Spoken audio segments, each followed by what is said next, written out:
What is going on, guys? Trey coming back at your screen by means of the World Wide Web, and today wanted to go ahead and get into the third and final part of the prize highlights, and that ain't it. Here we are.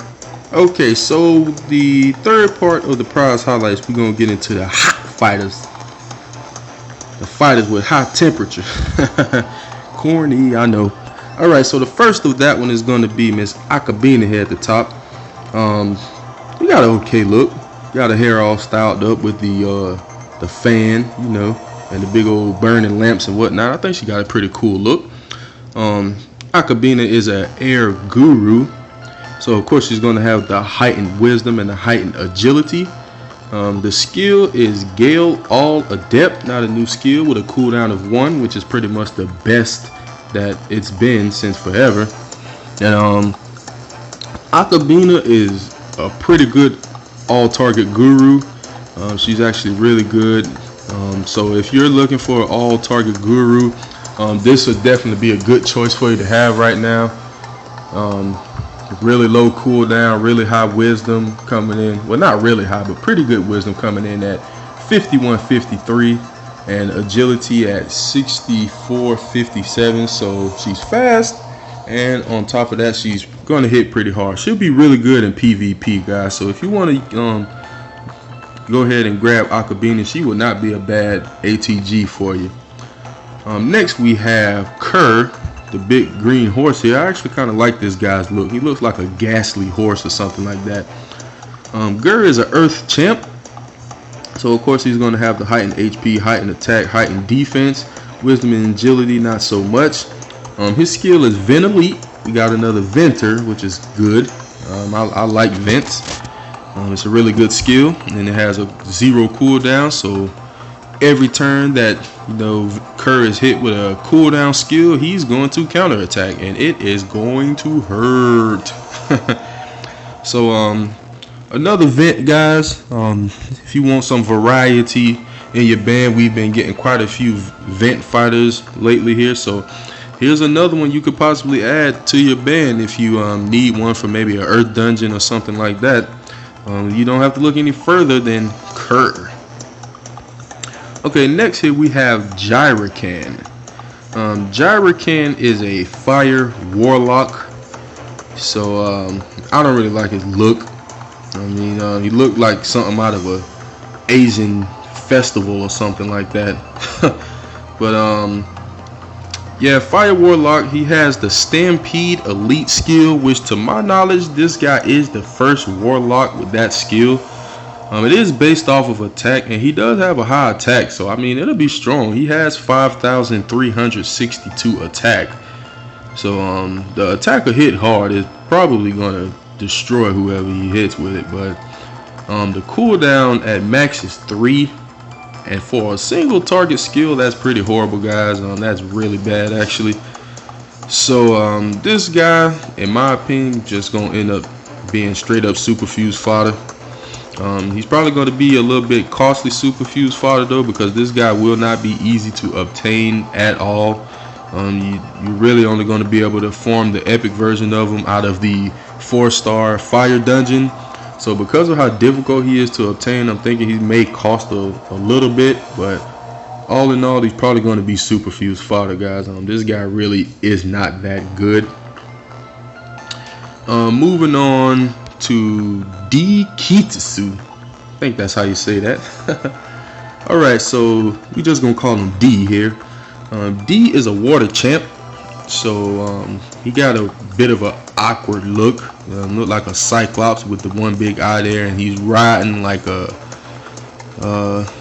lantern. I don't know if you guys know anything about Pokemon, but he looks like he's riding like a lantern, the big water electric type thingy there. But anyways, he's a water champ, so he has the HP, the attack and defense, wisdom and agility not so much. He's a single target fighter with Drench Elite with a cooldown of 2. Nothing too impressive there. The good thing about this guy is he has pretty decently high attack and also really good defense. 5,338 attack and 4,055 defense is pretty stout. This guy's definitely a tanker, guys. So, you know, if you need somebody to absorb a few hits for you, he can even later hurt too. So, you know, don't underestimate this guy. He's pretty decent. He's not too bad. You can get some use out of him. I think this guy would be pretty decent for all levels, especially if you need some help in the water dungeon or anything like that. This guy won't be too bad of a choice. He'll definitely be helpful. His cooldown ain't the greatest, but what are you gonna do? And then last but not least, we have our special fighter here, who's going to get a really good edge in Harpy's Horde and Siren Stash. So hopefully you guys can power through enough of the 4 elemental dungeons in order to at least form one epic of this one here, so you can get that much more of a boost when you're going through Harpy's Horde and Siren Stash here to get that nice epic piece of gear that they're offering us this time around. So Zimmery is, I'm guessing here, well, no, I'm not guessing. She's a fire guru. So you know, gurus of course have the heightened wisdom and usually the heightened agility, but this is a bit of a special one. They've been throwing some really weird gurus at us as of late, guys, and the reason I say that is because this is another guru that has really high HP. 3,814 HP on a guru. That's like twice as much as the average guru from like past events. And of course they had to counterbalance that, so she's slow. For a guru, she only has 2,584 agility. So if you want to speed her up, guys, you're definitely gonna have to superfuse her with some agility. But she's an all-target guru, glister all, and offer no foe may resist a golden asp to clash to the heart. I do believe this is a new skill, guys, and it does hit all. It's elite, so it has a very high multiplier. It is based off of wisdom, so that is great because she has a ridiculously high amount of wisdom, guys, coming in at 7,759. She is going to hit hard. It's very unlikely that there will be any survivors when she procs her cooldown skills. So this one could definitely be a really good one for PvP, guys, and of course for the Harpy's Horde and Siren Stash this time around, because she has an edge. So she has really low attack though, so on that one turn where you're waiting for a cooldown skill to come around, she's basically going to be absolutely useless. 497 attack, she really ain't. I mean, you wouldn't kill her but Nunu with that. I know I'm lying about that, but I mean, she's just horribly weak. So on that off turn, guys, she's just going to be useless. But try to pick one up, especially for this dungeon, so you can get that boost of help for Harpy's Horde and Siren Stash. Alright, now that we went over all of the fighters, of course we have to go and compare them. So let us make our way over there. The first one we have to compare is Akabina. And who we're going to compare Akabina to right here, Hsalvia.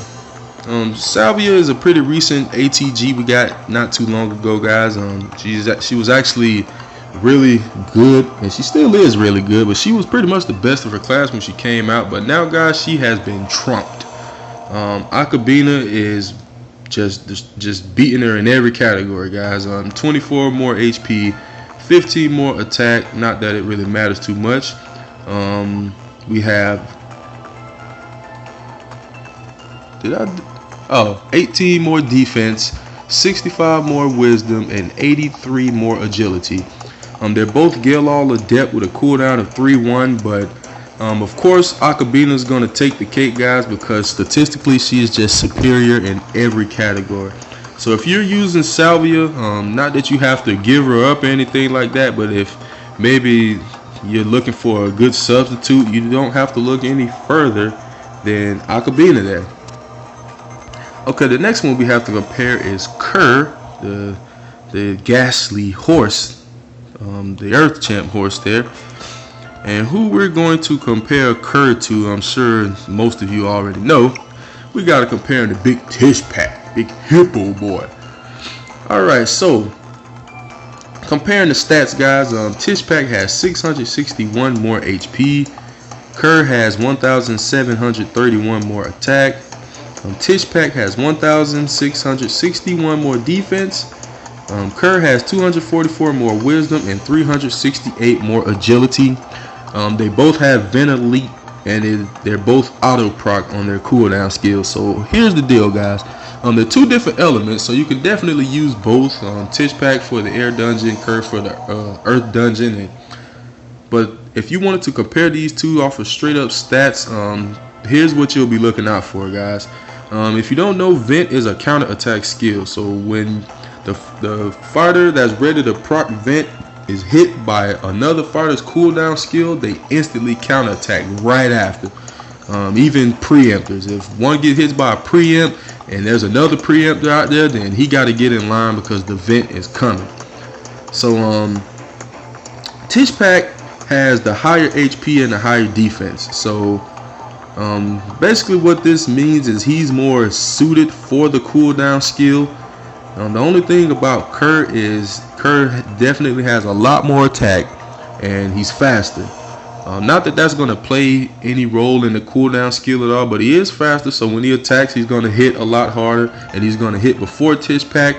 But usually the main reason you're using Tishpak, guys, is for Vent, to get the counter attack off, to destroy preempts. So Tishpak definitely has more survivability, having a heightened HP and a heightened defense. The only thing about Kerr is his Vent is probably going to hit harder. That's really the only difference there. So it's all in what you're looking for, guys. I'm pretty confident Kerr can survive and a cooldown skill that is physical attack. You definitely don't want to use a Venter against anyone whose skill is based off of wisdom, because Tishpak and Kerr get absolutely destroyed. But if you put him out on something like a preempt who uses physical attack, they're really just going to swallow it and throw it right back at the fighter. I'm confident Kerr can survive. Kerr just doesn't have as much survivability as Tishpak. So it's basically up to your choice, guys, what you want to do. There's a strategy with either one that you use. Me personally, I prefer Tishpak, but you know, Kerr is definitely not a bad Venter as well. Okay, next usually we'll be comparing Gyrokin, guys, but the thing with this guy is, as I stated earlier, he is the first Warlock to have the Stampede skill. And although I could compare a fighter to him based off of raw stats, I like to find something a little bit closer than that, with a skill with similar cooldown and things of that nature. And every other fighter, to my knowledge, that has Stampede is not a Warlock. Matter of fact, I believe a majority, if not all of them, are champs. So I didn't want to compare that because the stats would be too wonky. The champ's going to have way more HP. They'll have similar attack. And then Gyrokin would just be blowing them in wisdom. It wouldn't really be the greatest of comparisons. So we're going to compare him maybe a little bit later down the line in the near future here. Maybe we'll get a good fighter to compare him to. But for now, we're just going to say that he is in a league of his own. Next, we're going to compare D, the water champ Cyclops there. And we're going to compare him to Mr. Tancrevas. So Tancrevas is also a water champ, as you can see here. Speaking on stats, Tancrevas has 999 more attack. D has 1,112 more attack. Did I say attack before? If I did, I meant he has 999 more HP, and D has 1,112 more attack. D also has 1,887 more defense, 427 more wisdom, and Tancrevas has 1,064 more agility. So here's where we at here, guys. D and Tancrevas, both water champs, both Drench Elite, both with a cooldown of 4-2. So it basically comes down to raw stats with these guys. Well, what are you looking for? 9 times out of 10, people are going to go with D. He does have 999 less HP than Tancrevas, but he has just a ton more attack and almost 2,000 more defense. So D has a very much higher survivability than Tancrevas, and he hits harder with that defense. But Tancrevas does have the high HP and he's faster. So Tancrevas will go first, and he can take a little bit more damage than D, but ultimately it's all about the attack when it comes down to champs with almost everyone. So Out of these two, D would definitely be the winner, but not by a whole ton in my opinion. He's just a little bit better, just because he's better statistically. And then last but not least, we have our special fighter that we compare, Zimmery, a fire guru. I was thinking about comparing her, guys, but I couldn't really find a good solid comparison against her because you know, she's almost like the regular guru, something like Bombazin with the high HP, the low agility, and the high wisdom. But the difference between the two guys is Zimmery is an all-attack guru, an all-target guru, so she's hitting a whole line, while Bombazin will only be hitting a single target. So I didn't really want to compare them. I didn't feel they were the closest. Probably statistically they are, but just like in the situation with Gyrokin, guys, we're gonna wait and see if we can have a similar fighter come out in the near future where we'll be able to compare her. And if we do, we'll make that comparison, and you know, we'll talk about the pros and cons, who's better, and you know, how we always do. So there we have it, guys, the third and final part of the prize highlights. I hope you found this series helpful to you, and it helps you make a decision on who you're going to use and things of that nature. I hope you enjoyed this video. Hope you found it informative, and please continue to check out the videos, guys, and continue to like, favorite, subscribe, share, comment, and everything else. And as I'm pretty sure I don't need to tell you, we have more videos coming, guys, so be on the lookout. So I'm signing off, guys, and I am out of here. Thanks for watching. Later.